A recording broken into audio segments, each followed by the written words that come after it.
Salam kebajikan. Saudara-saudaraku para pekerja migran Indonesia, 2 pekan lagi kita akan memasuki Hari Raya Idul Fitri. Karena situasi pandemi COVID-19, tahun ini perayaan kegembiraan Idul Fitri bagi segenap kaum muslimin pasti sedikit berbeda dengan tahun-tahun sebelumnya. Setiap kali menjelang Idul Fitri, menjadi sebuah tradisi yang sudah berpuluh tahun kita jalani. Kita berbondong-bondong untuk melaksanakan mudik lebaran, bertemu dan bersilaturahmi dengan sanak keluarga dan handai tolan. Namun hal ini harus terpaksa kita tunda, memendam rindu pulang ke kampung halaman untuk bertemu keluarga, sahabat dan teman untuk bersalaman. Semua itu kita harus berani lakukan demi keselamatan kita semua, demi diri kita dan keluarga. Kami pastikan di hadapan seluruh pekerja migran Indonesia, BP2MI akan bersungguh-sungguh dan nyata memberikan perlindungan dari ujung rambut hingga ujung kaki bagi setiap pekerja migran dan keluarganya. Karena bagi kami, pekerja migran adalah warga negara VVIP dan BP2MI adalah pekerja sesungguhnya bagi pekerja migran itu sendiri. Para pekerja migran Indonesia yang kami muliakan, dunia dan negara sedang dilanda pandemi COVID-19. Sudah bisa dipastikan kebijakan politik dalam dan luar negeri dunia akan mengalami perubahan secara unpredictable. Relasi ekonomi politik global sudah dipastikan mengalami pergeseran dengan berbagai variabel.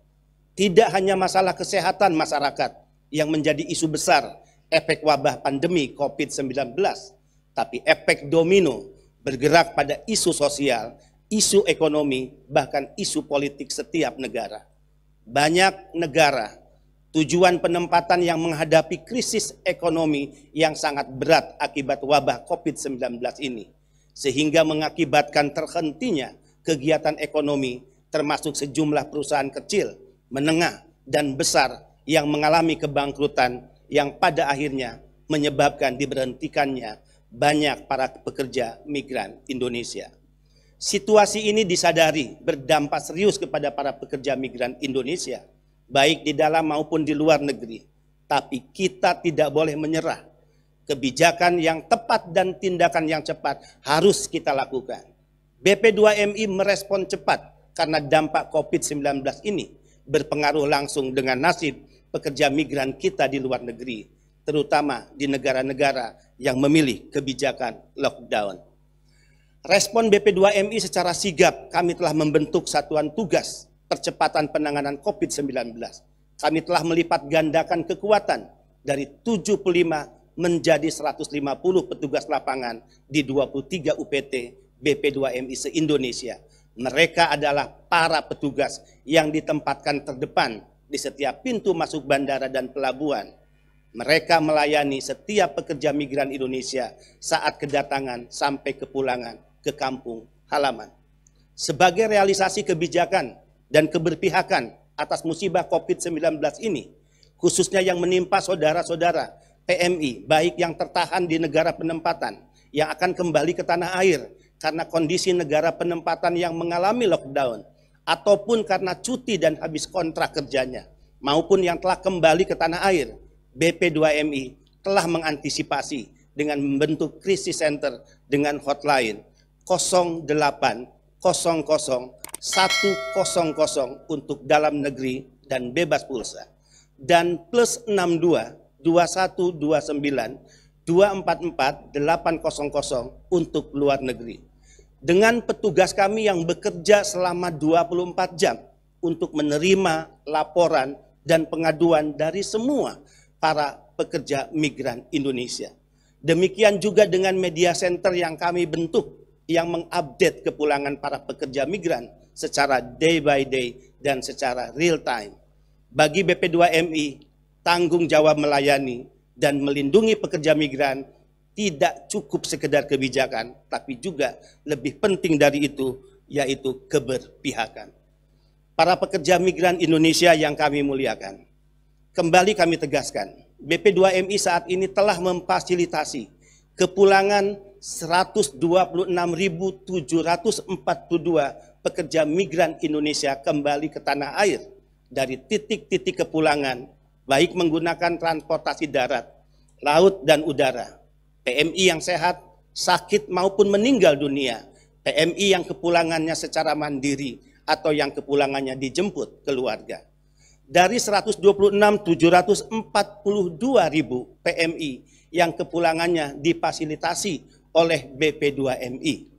Sebanyak 33.434 PMI yang memilih kepulangan secara mandiri. 17.884 PMI yang kepulangannya difasilitasi oleh BP2MI. Dan 75.424 PMI yang kepulangannya dalam penanganan gugus tugas nasional, di mana peran BPMI dalam tugas-tugas membackup secara informasi dan tugas-tugas koordinasi dengan kementerian, lembaga, sampai pemerintah daerah. Jumlah PMI kru kapal pesiar berdasarkan informasi perwakilan Republik Indonesia di luar negeri yang dilayani oleh petugas BP2MI sebanyak 9.553 PMI. Sementara PMI yang pulang melalui Tanjung Pinang, yaitu Pelabuhan Batam dan Tanjung Balai Karimun sebanyak 30.649. Pelabuhan Batam dan Tanjung Balai Karimun sebanyak 30.649. Entikong dan Aruk Kalimantan Barat sebanyak 22.704 PMI, serta jumlah PMI yang pulang melalui Nunukan sebanyak 296 PMI. PMI yang pulang berasal dari 83 negara penempatan, yaitu Malaysia, Singapura, Hong Kong, Taiwan, Korea Selatan, Arab Saudi, Brunei Darussalam, Yordania, Kuwait, Italia, Inggris, Spanyol, Prancis, Jepang, Polandia, dan Amerika Serikat telah pulang dan kembali ke tanah air dari luar negeri. Para pekerja migran Indonesia yang kami muliakan, untuk bulan Mei sampai dengan Juni 2020, BP2MI memprediksi gelombang kepulangan akan mengalami peningkatan dan bergerak secara dinamis, di mana sebanyak 34.300 PMI akan kembali ke tanah air karena berakhir masa kontrak kerja di 54 negara penempatan. Di antaranya 13.074 PMI dari Malaysia, 11.359 PMI dari Hong Kong, 3.688 PMI dari Taiwan, 2.611 PMI dari Singapura, 800 PMI dari Arab Saudi, 770 PMI dari Brunei Darussalam, 325 PMI dari Korea Selatan, dan 304 PMI dari Kuwait, serta 219 PMI dari Italia, dan 173 PMI dari Oman, serta dari negara-negara lainnya. Dan 34.300 PMI tersebut berasal dari 32 provinsi daerah asal pekerja migran Indonesia. Para pekerja migran Indonesia yang kami muliakan, perlu kami sampaikan juga untuk kepulangan PMI di titik-titik debarkasi. Kami telah memiliki protokol kesehatan, protokol kepulangan PMI. Ketika para PMI pulang, masuk melewati pemeriksaan KKP atau kantor kesehatan pelabuhan, dilakukan pemeriksaan suhu tubuh dan juga rapid test, dan mengisi formulir kesehatan. Dan bila dinyatakan positif, akan ditangani langsung oleh gugus tugas nasional untuk menjalani proses karantina di Wisma Atlet. Dan apabila negatif, dapat melakukan pemeriksaan melalui pintu imigrasi, dan terakhir penanganan melalui BP2MI terhadap PMI itu sendiri, dengan melakukan pendataan kepulangan, fasilitasi rujukan, dan fasilitasi kepulangan PMI, serta pendampingan kepulangan ke daerah asal atau kampung halaman. Segala upaya penanganan di BP2MI tentu tidak terlepas dari koordinasi dengan gugus tugas nasional, kementerian dan lembaga, pemerintah daerah maupun perwakilan Republik Indonesia terkait pelayanan PMI di luar negeri. Hal ini dilakukan memberikan perlindungan pada PMI dalam masa KLB COVID-19 agar bergerak secara strategis dan sesuai prosedur dalam hal kebutuhan moda transportasi, dalam hal kebutuhan shelter atau tempat transit bagi PMI, dalam hal informasi kepulangan PMI dari luar negeri, dan dalam hal jaminan kesehatan PMI.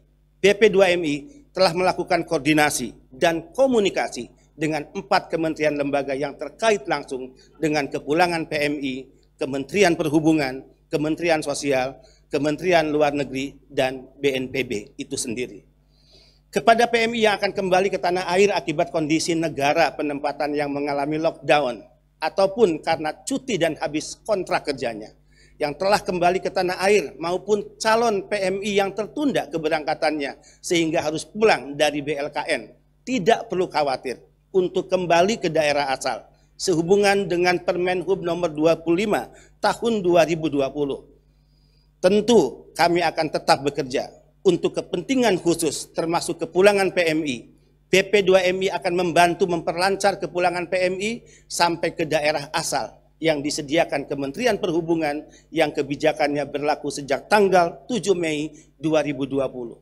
Selain identitas diri seperti KTP, SIM, atau tanda pengenal lain yang sah, para PMI yang menggunakan moda transportasi udara harus dibekali dengan surat keterangan dari BP2MI dan surat keterangan hasil rapid test dari kantor kesehatan pelabuhan. Sedangkan bila akan menggunakan moda transportasi darat, ditambahkan surat jalan dari kepolisian atau Polres yang akan dibantu pengurusannya oleh BP2MI. Demikian juga bila menggunakan moda transportasi laut. Namun tetap harus diingat, sekali lagi, setelah sampai ke daerah untuk segera melapor kepada pemerintah setempat dan lakukan isolasi mandiri selama 14 hari dan disiplin dengan physical distancing demi keselamatan diri sendiri dan keluarga kita. Kepada saudara-saudara PMI yang masih di luar negeri, agar tidak percaya pada siapapun yang menawarkan jasa transportasi kecuali datang langsung di konter resmi maskapai yang sudah kita kenal. Kita semaksimal mungkin harus menghindari segala bentuk kemungkinan terjadinya pemerasan, penipuan, dan kejahatan lainnya. Para pekerja migran Indonesia yang kami muliakan, kami ingin meyakinkan bahwa pemerintah telah, sedang, dan terus bekerja. Bahwa negara akan tetap hadir memberikan pelayanan sekaligus pelindungan, dan BP2MI akan terus lakukan pelayanan maksimal dan kerja-kerja optimal di lapangan. Negara tidak akan membiarkan satupun warga negaranya, dalam hal ini pekerja migran Indonesia, adalah pejuang bagi keluarga, pahlawan devisa, sehingga perlakuan yang layak dan penuh rasa hormat menjadi kewajiban untuk kami lakukan. Karena pandemi COVID-19 harus diakui bahwa kita sedang berada pada situasi yang tidak mudah. Kita sedang menghadapi masalah yang tidak ringan. Tapi yakinlah bahwa dengan disiplin dan semangat gotong royong, kita akan mampu melewati situasi sulit yang berat ini. Yakinlah kita bangsa yang besar, bangsa yang kuat, dan dengan kebesaran serta kekuatan itulah kita akan segera terbebas menjadi pemenang dalam pertarungan melawan COVID-19. Dan kita akan kembali hidup normal serta merancang kehidupan yang lebih baik sebagaimana yang menjadi cita-cita kita bersama. Terima kasih, salam sehat dan tetap semangat, salam merah putih, bendera kita bersama, Indonesia pasti bisa. Wallahul muwaffiq ila aqwamit thoriq. Wassalamualaikum warahmatullahi wabarakatuh.